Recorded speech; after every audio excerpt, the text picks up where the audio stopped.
Hey, what's going on? Did your D&D get canceled again? Yeah, it's the 5th week in a row. Yeah, I figured as much. So I brought you this. Here, check it out. Loner?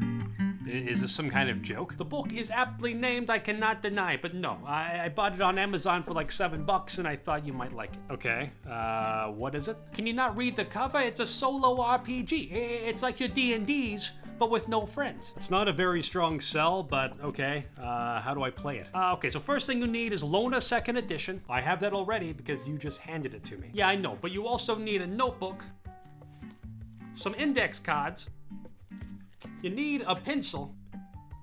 Why is all of this just in your clothing? And finally, you need 4 D6s, preferably in 2 pairs that you can easily distinguish between. Here you go. Okay.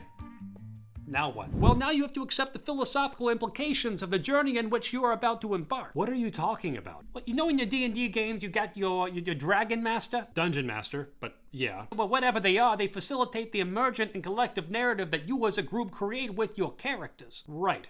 Yeah. With games like this, there's no DM, there's no other players. It's just you. You're the protagonist, you're the antagonist, you're the narrator, you're the whole shebang. Okay, I think I get what you're saying, but how do I actually do that? Well, let's start with the basics. Grab a couple index cards. Okay, so for that first index card, you want to write down your setting. You could just have a name and a description, or you could write an entire book for all I care. It doesn't really matter. It can also be any genre. Well, I do actually have this dark fantasy setting called Greywind that I've been workshopping. It's got this really interesting geopolitical climate that really... Oh, hey, honestly, don't care, but go ahead and write it down. Okay.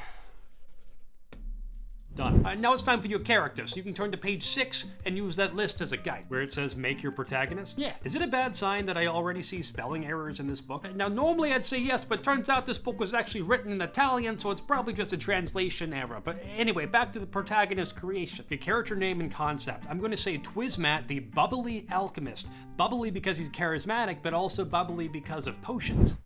What the hell are you talking about? Never mind. What about skills and gear? How do those things work? So skills are something specific to your character that they can do, you know? So smart is not a skill, but alchemy would be. And you need 2 skills, so in this case, maybe you got alchemy and, you know, I don't know, mercantilism or something. Okay, yeah, that works. And then your gear is the same thing. You know, common stuff like water and clothes, that's assumed. But the 2 things you do have are special and unique to your character. Okay, so like an heirloom recipe book and a magical knife. Yeah, that's actually perfect. Goal, motivation, ooh, nemesis. Yeah, so word of wisdom, go ahead and start making a character card just like the one you're making right now for every NPC that comes up, starting with your nemesis. That sounds like a lot of work. Honestly, it is at first, but once you add this whole catalog of NPCs, it makes narrative decision making a lot easier down the road, because then you can just say, hey, what would this NPC do? Instead of just writing them in for a specific situation. Exactly. And the last thing on there is your luck score. It's gonna start at 6, and we'll talk about what that means later on. Doesn't really matter right now. Okay, great. So now I have the worlds, my character, his nemesis.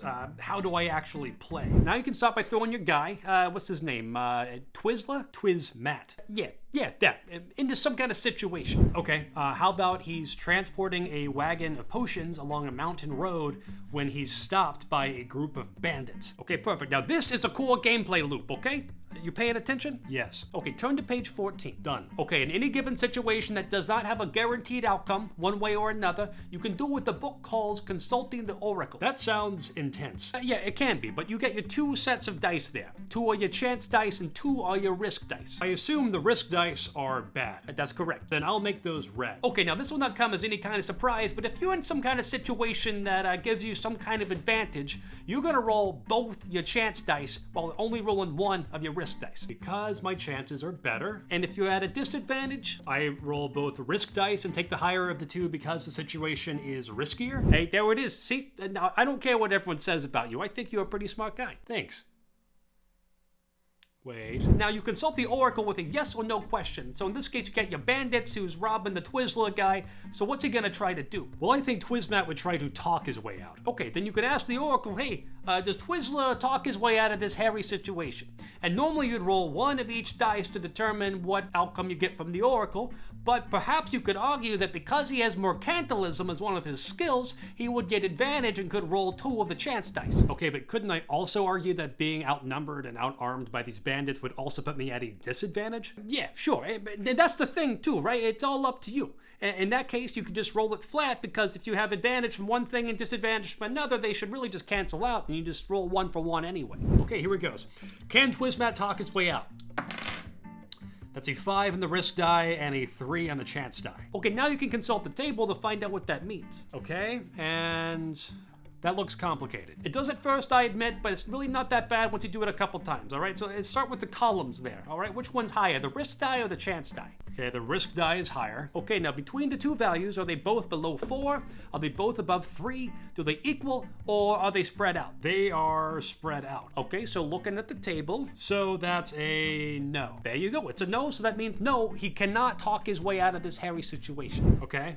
So what happens next? Well, again, that's up to you. So what happens now that he can't talk his way out? I guess the bandits would laugh at him and then go to try to grab him and tie him up. Okay.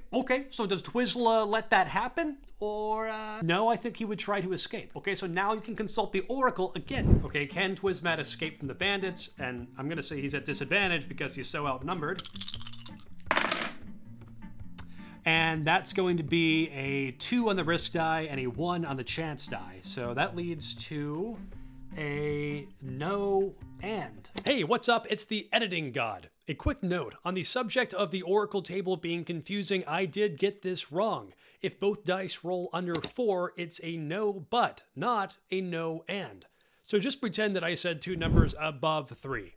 Thank you. Yeah, so it's like, no, he can't escape, and something else bad happens too. It's like extra bad. Oh God, okay, so no, he can't escape, and as he tries to escape, he actually twists his ankle jumping off the cart, so now he's injured and captured. There you go. You see how that works? Yeah, I'm starting to get this. It's actually kind of fun. I do have a question though. It says down here that if the 2 dice are equal, it adds 1 to the twist counter. Yeah, that's page 17, if my memory serves. Okay, so every time the 2 dice are equal, the twist counter goes up, but whenever it reaches 3, that's when a twist actually happens. Yeah, and if you want, you can actually roll on that twist table to find out what the twist actually is. Okay, so like a third party appears, or an emotional event hinders the hero.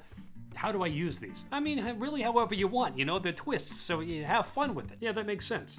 Now, you played this? Yeah, my character's name was Marcus Stormblade. He was a heroic type. He went on a quest to save the apprentice of a blacksmith from some slavers. He rescued him. They got lost in the woods for a few days. The apprentice got injured. They were almost back to town, but then... Go on. Marcus Stormblade's nemesis emerged from the woods as a result of the twist counter reaching 3, and they did battle, and guess what? What? Marcus Stormblade, my character, died, and his nemesis took the poor apprentice and left. Good God. So does that mean you're just done? I'll pick it back up at some point to follow the tale of the apprentice as my new protagonist, but that does remind me there's one more thing I haven't told you about, which is that luck. Oh, yeah, you said that I have a luck score of 6. Yeah, and page 19 has this harm and luck table, so basically if you find yourself in any direct conflict or any kind of competition, it could be an argument or it could be actual physical altercation, you can roll blow by blow using that table. You mean like consulting the Oracle for each hit if they're fighting? Yeah, and based on that result, you either lose some luck or you take away your opponent's luck,